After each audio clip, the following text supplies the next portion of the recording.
Mr. Momoniat, welcome and thanks very much for giving us your time.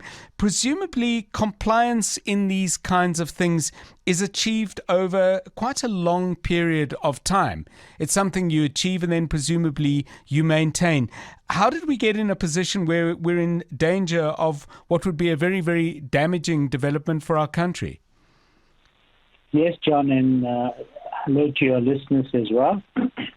I think the point you're making is important, but I do think, but bear in mind, this is not new news, and Yes. I think the Business Day article is a bit sensational, I think, but that doesn't deter from the fact that, yes, South Africa's anti-money laundering system is not up to par, and there's no doubt that that's a result of state capture, where many of our institutions were literally crippled or paralyzed and not allowed to function as they should be functioning, especially in the criminal justice sector.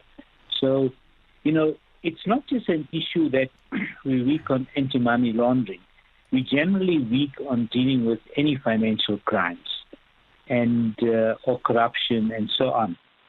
And when we did the mutual evaluation, which was in 2019, which this intergovernmental body did, we were deemed to, not surprisingly, to be weak on a number of levels, right?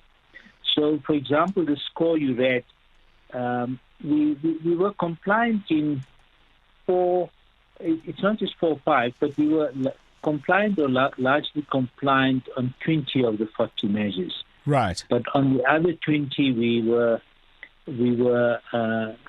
didn't get the too high gradings. We were often just partially compliant or, in a few cases, not compliant. Now, there's a lot of FATF gobbledygook that one needs to read through, but the crux of the message is our system has got lots of weaknesses.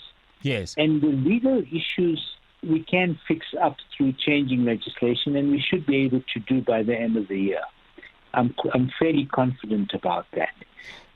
And we can do that because unlike in 2015, 16, when we tried to update, remember the FATF standards are continually improving. Yes. So most countries have to be changing their laws to upgrade.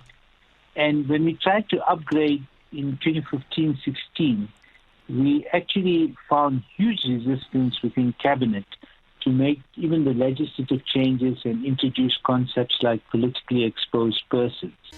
News. Experts. Analysis. Where things stand. What you need to know. Drive home with John Perlman On 702.